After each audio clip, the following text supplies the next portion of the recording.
La semaine dernière, si vous vous souvenez de la vidéo, j'étais partie faire une cueillette de salade sauvage.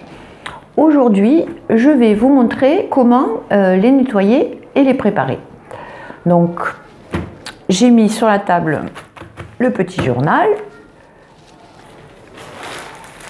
Voilà ma cueillette du jour que j'ai prévue pour 2 à 3 personnes. En général, je ramasse que ce que je vais pouvoir manger. Hop, voilà. Donc j'ai récolté les mêmes espèces avec aujourd'hui une petite variante. Donc je me retrouve avec mes salades en rosette que j'ai bien fait attention de garder en rosette. Voilà. Et on va commencer par, on va faire récapituler. Donc nous avions des porcelles. J'en ai pris une bonne quantité parce que elles sont très croquantes et très douces et j'aime beaucoup. Voilà mes porcelles. Alors, comme on peut voir, elles se sont toutes recroquevillées ou arruquées, comme on dit en patois. Donc j'enlève mon bout de racine, j'enlève les feuilles abîmées. Voilà, je garde que un joli cœur comme ça. Voilà. Et pour la porcelle, hop, je les mets de côté. Je vais prendre un spécimen de chaque. Ensuite, on a la terre grêpe. Toujours la même histoire. J'enlève toute la partie terreuse, les feuilles un petit peu abîmées. Voilà, je les laisse entières pour l'instant.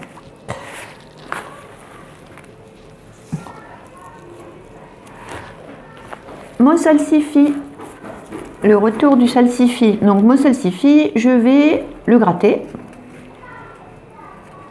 Donc comme la dernière fois, je ne l'ai pas extrait entièrement parce qu'il était trop profond et dans une terre trop dure. Je gratte bien, j'enlève la terre. Voilà. Donc après, j'aurai ça dans l'eau de lavage. Donc je coupe les feuilles. Hop. Et mes feuilles, je les rajoute à la salade. Et puis mon petit radis de salsifis là, bien gratté, je le laverai et je le couperai en rondelles. Les laitues Saint-Joseph, nos bonnes laitues Saint-Joseph, donc celles-ci vont s'apparenter vraiment à nos salades cultivées. Un goût très doux. Voilà. Magnifique, presque rien à faire.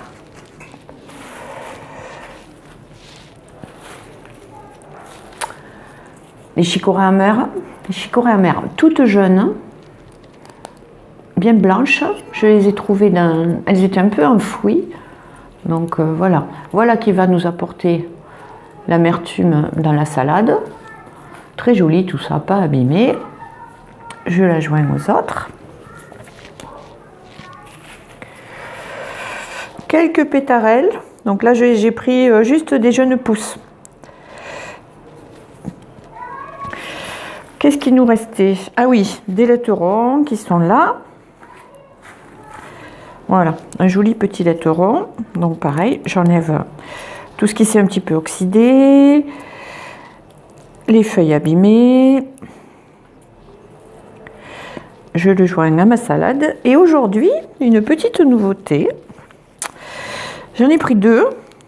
Donc voilà, 2 spécimens de coquelicot, du jeune coquelicot qui fait partie des salades sauvages. Là, on voit un spécimen avec des feuilles assez épaisses et un peu velues. Celui-ci a des feuilles un peu plus fines. Donc en fait, les plantes dans la nature, à 2 ou 3 mètres près, on peut trouver quelque chose de complètement différent. Celle-ci est bien grasse, celle-ci est déjà beaucoup plus maigre au niveau du feuillage. Donc pareil, là, on a pas mal de petites feuilles mortes. J'enlève tout ça.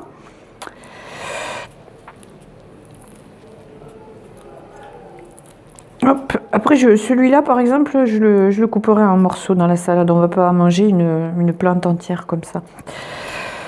Voilà, c'est à peu près propre. Je vais vous laisser quelques minutes. Je vais finir de trier toute ma salade, la nettoyer, puis on se retrouve. Donc la vinaigrette pour la salade sauvage, le mieux c'est le plus simple. Un peu de sel, un peu de poivre, du vinaigre et de l'huile d'olive, ça suffit. Si on met de la moutarde, on va gâcher certains goûts. Voilà, donc ma salade est lavée. Je l'ai lavée 3 fois. Dans le 3e bain, j'ai mis un peu de vinaigre. Je la mets dans le saladier. Il n'est pas bien grand, mais ça va aller. Donc là, aujourd'hui, on est 3 à table. Donc ça va aller, la quantité, ça va être très bien. Je mets des petites fleurs, donc mes petits soucis. Quelques violettes que j'ai ramassées dans le jardin. Voilà. Et après, je vais la fatiguer. Fatiguer la salade. C'est-à-dire la mélanger bien l'imprégner de vinaigre, d'huile d'olive, parce que contrairement à la salade du commerce, qui est souvent un peu molle, la salade sauvage, c'est quand même assez coriace. Donc le mélange vinaigre, sel, huile d'olive vont permettre de l'attendrir un peu. Bon appétit et à bientôt!